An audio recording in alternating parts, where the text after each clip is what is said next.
আসসালামু আলাইকুম, কেমন আছো সবাই? আশা করি সবাই অনেক অনেক ভালো আছো। আজকে আমরা তোমাদের জন্য খুবই গুরুত্বপূর্ণ একটা ভিডিও নিয়ে হাজির হলাম। ভিডিওটি টাইটেল তোমার বোর্ডে দেখতেছো, চুম্বকীয় পদার্থ সমূহ মনে রাখার কৌশল। তোমরা বিভিন্ন সময় বিভিন্ন ভিডিওর কমেন্ট লিখে কমেন্ট করেছো, স্যার চুম্বকীয় পদার্থগুলো কিভাবে আমরা সহজে মনে রাখতে পারবো, এটা নিয়ে একটা ক্লাস নিয়ে আসলে সুবিধা হয়। তোমাদের সবার কথা ভেবে এই ক্লাসটা নিয়ে আসা। ইনশাল্লাহ আজকের এই ক্লাস শেষে চুম্বকীয় পদার্থ থেকে যে কোনো ভাবে কোশ্চেন আসলে তোমরা অবশ্যই মনে রাখতে পারবে। চলো তাহলে আমরা ক্লাসটা শুরু করি। চুম্বকীয় পদার্থ সমূহ মনে রাখার কৌশল। চুম্বকীয় পদার্থ অর্থাৎ কোন পদার্থকে চুম্বকে আকর্ষণ করবে, কোন পদার্থকে চুম্বক আকর্ষণ করবে না, চুম্বকীয় ধর্মের উপর ভিত্তি করে পদার্থকে তিন ভাগে ভাগ করা হয়। একটাকে বলা হয় ফেরোচুম্বক পদার্থ, একটাকে বলা হয় ফেরোচুম্বক পদার্থ, একটাকে বলা হয় প্যারাচুম্বক পদার্থ, প্যারাচুম্বক পদার্থ, এবং আরেকটাকে বলা হয় ডায়াচুম্বক পদার্থ। কি বললাম আমি?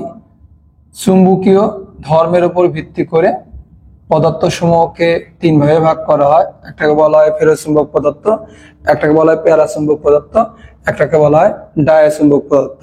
ফেরোচুম্বক পদার্থ কি?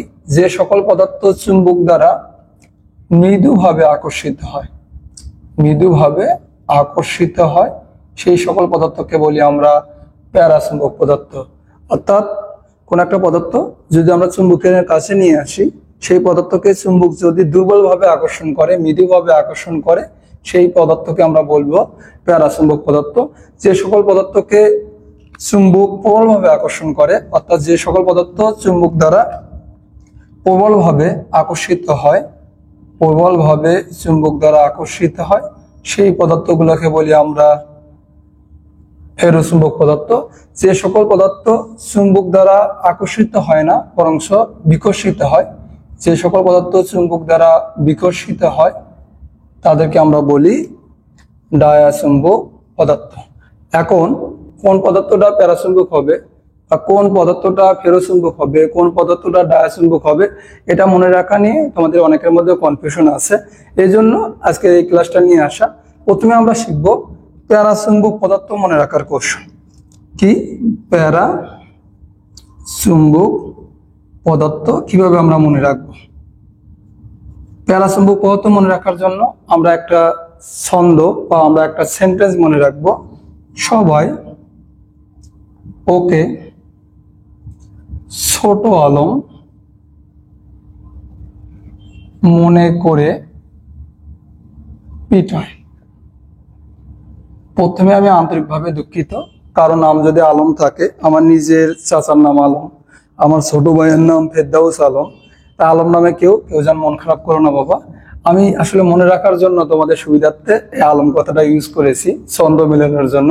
সবাই ওকে ছোট আলম মনে করে পিটায়। সাপোজ তোমাদের মধ্যে একটা ফ্রেন্ড আছে বা পরিচিত একটা এলাকার লোক আছে যার নাম আলম, সে একটু যে কোনো জায়গায় ঘাউরামি করার চেষ্টা করে, অথবা লেনদেন সঠিক নাই, বা যে কোনো কিছু নিলে সেই জিনিসটা যথাযথভাবে ফিরিয়ে দিতে চায় না। সেই অর্থে আমি বলেছি আলমকে তোমরা হাতে পেয়েছো, হাতের লাগালে পেয়েছো, এখন প্রতিশোধ নেওয়ার পালা। এই জন্য সবাই ওকে ছোট আলম মনে করে পিটায়। ওকে, সবাইতে কি? সবাইতে আমরা মনে রাখবো অ্যান্টিমনি। সবাইতে কি? অ্যান্টিমনি। ওকেতে অক্সিজেন, ছোটতে সোডিয়াম, সোডিয়াম, আলমতে অ্যালুমিনিয়াম, মনেতে ম্যাঙ্গানিজ, করেতে ক্রোমিয়াম, পিটাইতে প্লাটিনাম বা প্যালাডিয়াম, দুইটাই মনে রাখতে পারো। সবাই ওকে ছোট আলম মনে করে পিটায়। সহজে এই ছন্দটার দ্বারা কিন্তু আমরা প্যারাচুম্বক পদার্থগুলো মনে রাখতে পারলাম। প্যারাচুম্বক পদার্থ কি? যে সকল পদার্থ চুম্বক দ্বারা দুর্বলভাবে আকর্ষিত হয়। এখন আমরা মনে রাখবো ফেরোচুম্বক পদার্থ। ফেরোচুম্বক পদার্থ, ফেরোচুম্বক পদার্থ কি? যে সকল পদার্থ চুম্বক দ্বারা স্ট্রং ভাবে, শক্তিশালী ভাবে, প্রবল ভাবে আকর্ষিত হয়, তাদেরকে বলি আমরা ফেরোচুম্বক পদার্থ। ফেরোচুম্বক পদার্থ মনে রাখবো কিভাবে আমরা? ফেরোচুম্বক পদার্থ মনে রাখার জন্য আমরা রাখবো গ্যামেডি ফেকনি। গ্যামেডি ফেকনি, গ্যামেডি ফেকনি।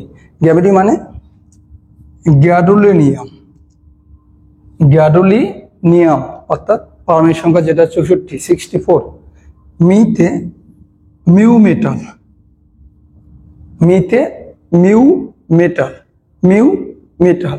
আর ডিতে ডিসপ্রোসিয়াম, ডিওয়াই ডিসপ্রোসিয়াম।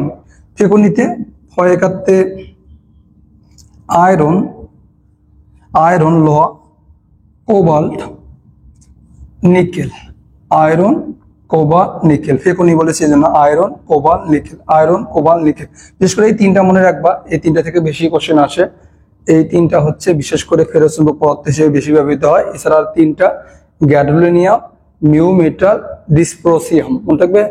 এখন এই দুইটা যদি মনে রাখতে পারো, এছাড়া যা সবকিছুই হচ্ছে ডায়াচুম্বক পদার্থ। তারপর ডায়াচুম্বক পদার্থ মনে রাখার জন্য আমরা একটা ছন্দ লিখে দিই তোমাদের। ডায়াচুম্বক পদার্থ, ডায়াচুম্বক পদার্থ কি? যে সকল পদার্থ চুম্বক দ্বারা বিকশিত হয় তাদেরকে আমরা বলি ডায়াচুম্বক পদার্থ।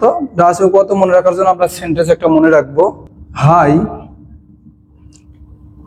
বিপাকে পড়ে কাজিনের স্কার্ট কিনল। হাই বিপাকে পড়ে মানে অনেকটা বাধ্য হয়ে কাজিনকে স্কার্ট কিনে দিতে হলো। হাই মানে আব্দুল হাই, সুন্দর নাম। হাইতে হাইড্রোজেন, বিপাকের বিতে বিসমাত, পয়াকাত্তে পারদ এবং পানি দুইটাই। পরে কাজিনের কপার প্লাস, জিতে জিঙ্ক 2 প্লাস, স্কার্টতে স্ক্যান্ডিয়াম 3 প্লাস, কিনলো টাইটেনিয়াম 4 প্লাস। এই মৌলগুলো ইলেকট্রন বিন্যাস করলে দেখবা যে কোনো অযুগ্ম ইলেকট্রন নেই, সিঙ্গেল ইলেকট্রন নেই, সবগুলো ইলেকট্রনে জোড়ায় জোড়ায় থাকে। এগুলো হচ্ছে ডায়াচুম্বক পদার্থ। তা আমরা যদি এই তিনটা সেন্টেন্স মনে রাখি, খুব সহজে কিন্তু আমরা কোনটা ফেরোচুম্বক, কোনটা প্যারাচুম্বক, কোনটা ডায়াচুম্বক আমরা সহজে মনে রাখতে পারবো। ক্লাসটা দেখে তোমাদের কেমন লাগলো অবশ্যই কমেন্ট করে জানাবে। ক্লাসটা ভালো লাগলে অবশ্যই ফ্রেন্ডদেরকে শেয়ার করবে। পরবর্তী ক্লাস দেখার আমন্ত্রণ জানিয়ে আজকে এইটুকুই। এতক্ষণ সঙ্গে থাকার জন্য তোমাদেরকে অসংখ্য ধন্যবাদ। All the very best.